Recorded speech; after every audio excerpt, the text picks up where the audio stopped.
अस्सलाम वालेकुम जी, welcome back to another video.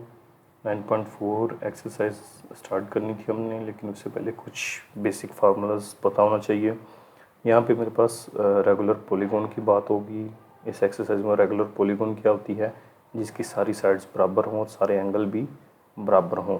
और अगर हमने निकालना है रेगुलर पॉलीगॉन का इंटीरियर एंगल का सम, तो ये फार्मूला है n-2 इंटू 180 डिग्री।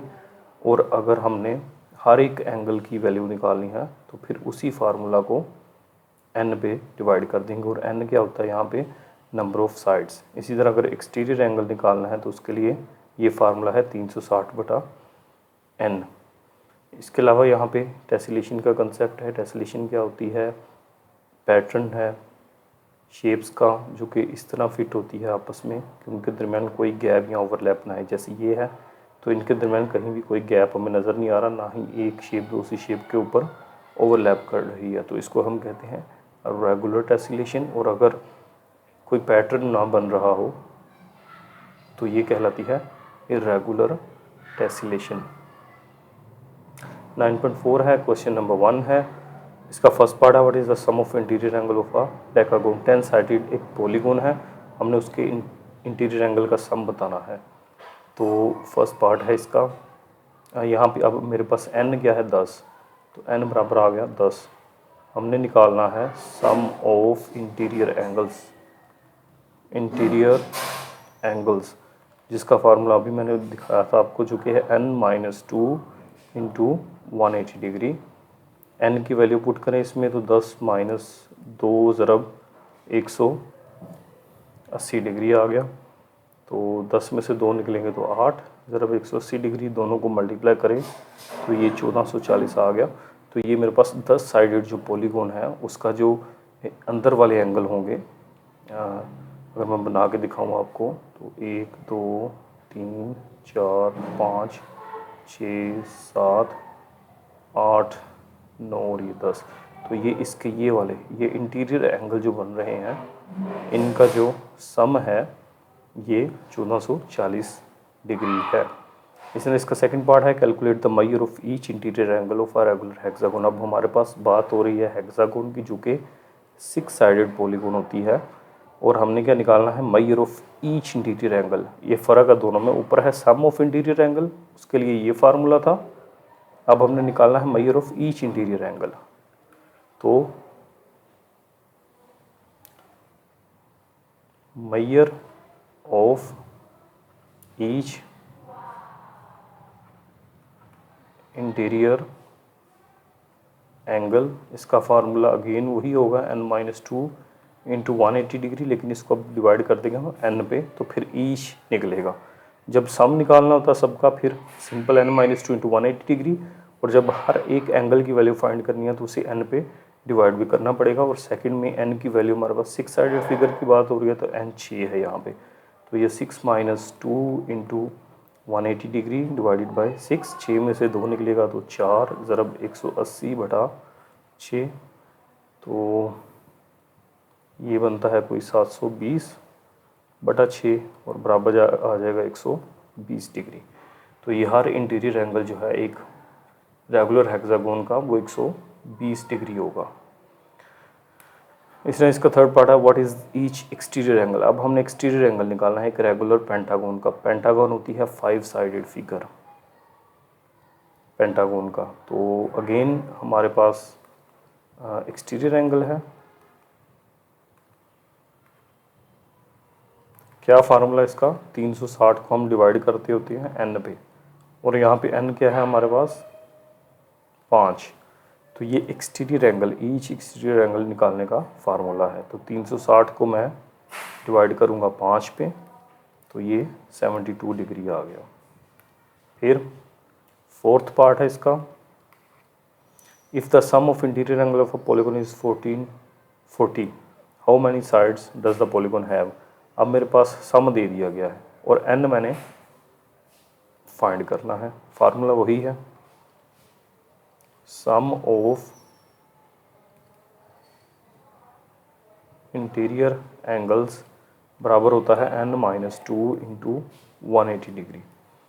तो सम ऑफ इंटीरियर एंगल हमें दिया हुआ है, ये है 1440, एन हमें नहीं पता, 180 डिग्री।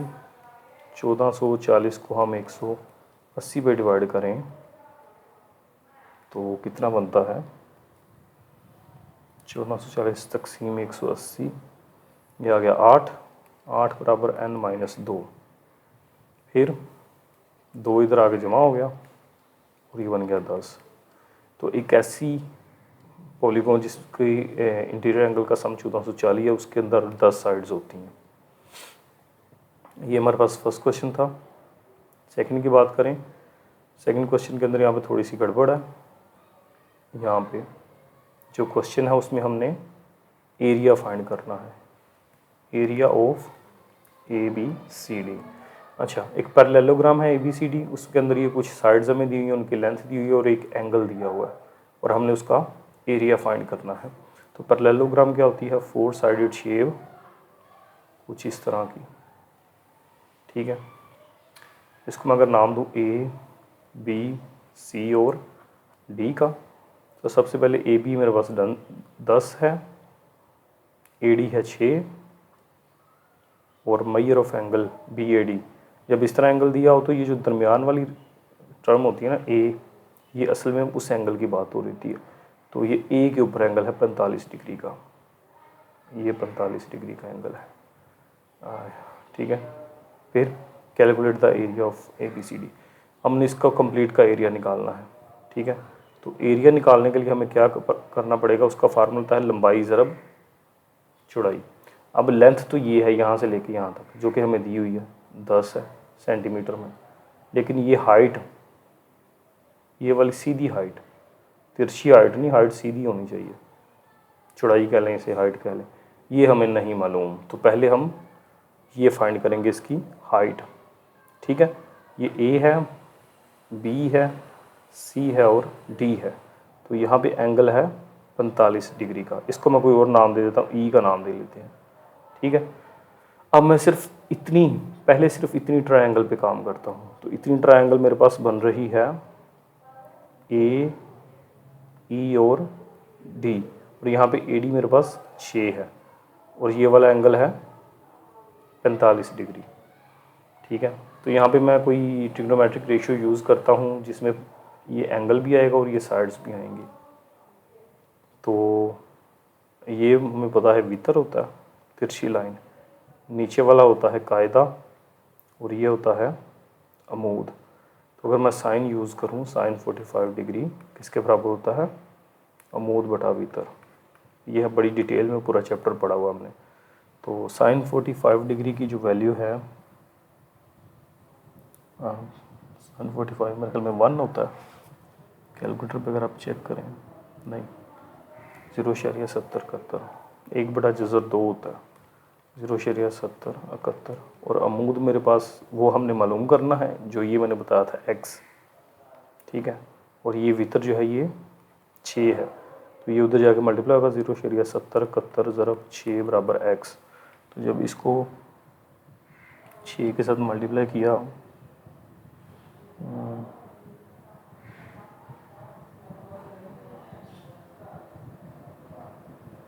तो ये 4.242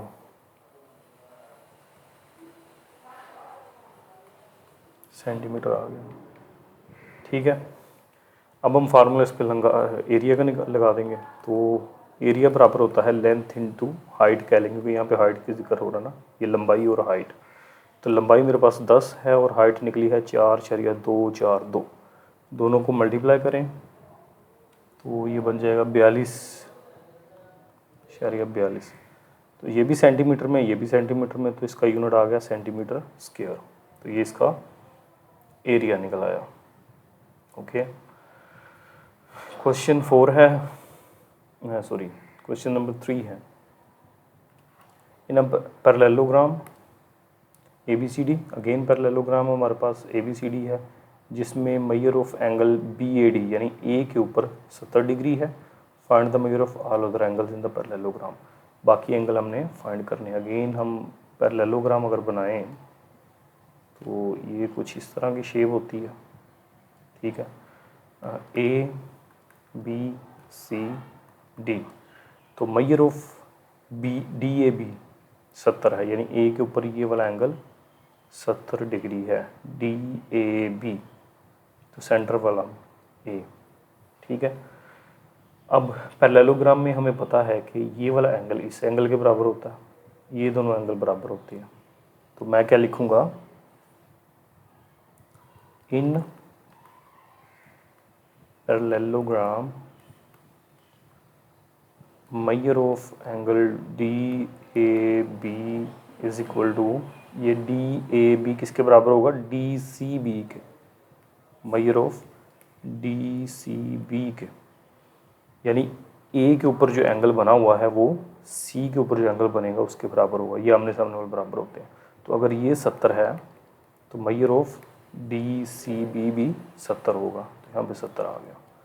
फिर ये वाले जो दो एंगल होते हैं इनका जो मजमू आता है वो होता है 180 डिग्री, इसको कहते हैं सप्लीमेंट्री एंगल्स, DAB और DC। तो sum of supplementary angles is equal to कितना होता है, 180 डिग्री। तो यहाँ पे मैं ये दो ले लेता हूँ, ये सप्लीमेंट्री एंगल्स हैं, ए और डी वाला। तो ए क्या है, DAB, तो measure of DAB plus measure of ADC, measure of ADC बराबर है 180 डिग्री के। तो DAB हमारे पास 70 है और ADC जो है वो हमने मालूम करना है। फिर ये 70 दूसरी तरफ जाके ADC is equal to minus हो जाएगा,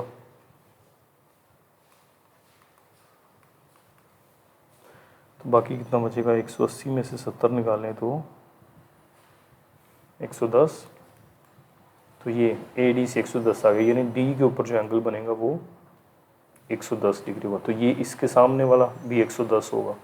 फिर मैं लिखूँगा अगेन मखालफ ज़ाविया कह लें,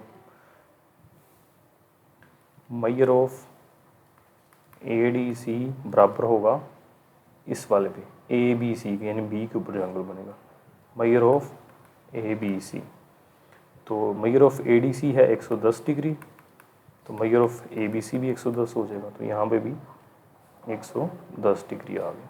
तो ये हमारा सामने निकला, हर एक एंगल की वैल्यू हमने फाइंड आउट कर ली है।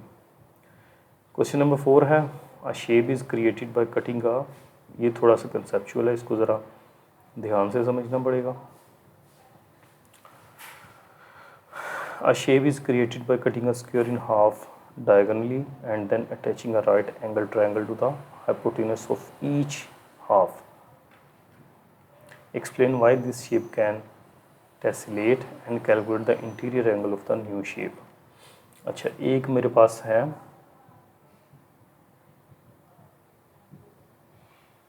स्क्वायर, स्क्वायर का पता हमें चारों साइड्स भी बराबर होती हैं और चारों एंगल भी बराबर होते हैं। ये भी 90 डिग्री का है, ये भी 90 डिग्री का एंगल है, ये भी 90 डिग्री का है और ये भी 90 डिग्री का।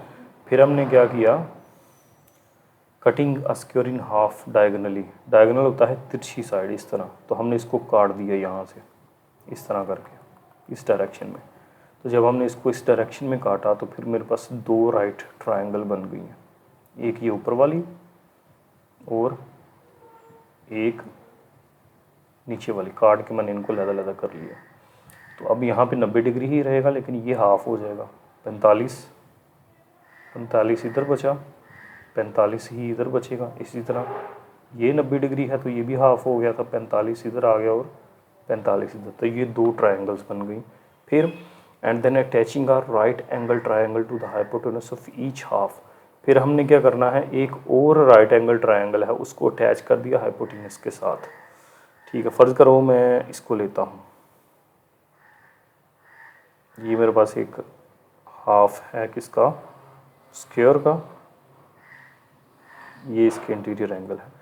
अब इसके साथ मैंने हाइपोटेनस के साथ, हाइपोटेनस हमें पता है ये वाली तिरछी साइड होती है, इसके साथ हमने एक और राइट एंगल ट्रायंगल अटैच कर दी।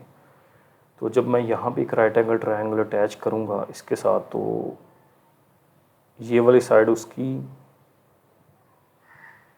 ये इस तरह कुछ अटैच होगी, तो ऐसे, यानी ये हाइपोटेनस के साथ 90 डिग्री का ज़ाविया आ गया उसका, और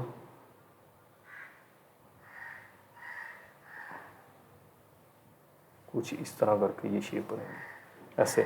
तो इसके मैंने हाइपोटेनस के साथ एक नई ट्रायंगल जोड़ दी, 90 डिग्री का ज़ाविया ये बना, और बाकी इसके जो दोनों हैं ये भी 45 होगा और ये भी 45 होगा। जैसे मैंने ये दो हाफ किए थे, एक 90 था, दो 45 थे, तो ये 90 है, ये भी 45 है और ये भी 45 है। अब जो मेरे पास शेप बनी है इस पर गौर करें, ठीक है, ये नई शेप बन गई मेरे पास। तो इस शेप को अगर मैं अंदर वाली साइडों को मर्ज करके बना लूँ, तो ये कुछ, ये स्ट्रेट लाइन, ये स्ट्रेट लाइन, फिर ये यहाँ तक, और ये वाली चीज़ ऐसे, ठीक है। ये मतलब कि अगर मैं डॉटेड लाइन से शो कर सकूँ तो ये वाली इंटरनल लाइन इस तरह है। तो यहाँ पे एंगल है 90 डिग्री, यहाँ पे भी 90 है, कैसे 45 ही है और 45 ही है, तो ये दोनों मिलके बन गए 90 डिग्री। और यहाँ पे कितना बना, 90 और 45 कितना होता है 135, तो ये वाला जो एंगल है ये बन गया 135 डिग्री, और ये वाला भी है 45 डिग्री।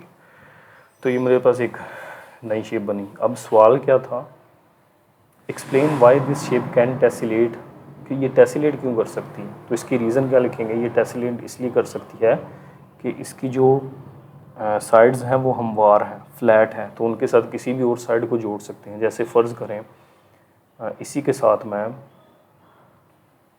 इसी तरह की एक और जोड़ लेता हूँ शेप, जो मेरे पास क्या बनी है, एक इर्रेगुलर क्वाड्रिलेटरल बना है, 4 साइडों वाली इर्रेगुलर शेप। अगर इसी तरह की शेप मैं लूँ, उसको इसी के साथ जोड़ दूँ, तो वो कुछ बनेगा, यहाँ पे जुड़ा, ये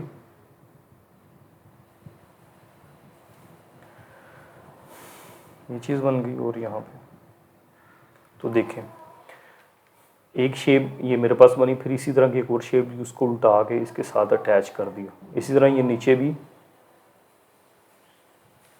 जितनी मर्जी इसके साथ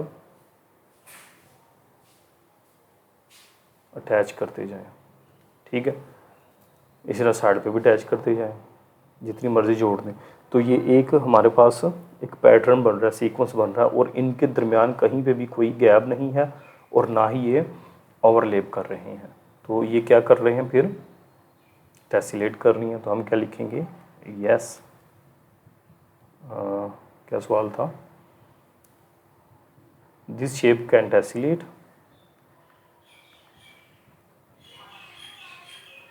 कैन टेसिलेट बिकॉज, क्यों, क्योंकि जब इनको आपस में जोड़ा गया, there is no gap and no overlapping, ठीक है। ये इस तरह की जितनी मर्जी जोड़ लें आप, कंप्लीट बनती जाएगी।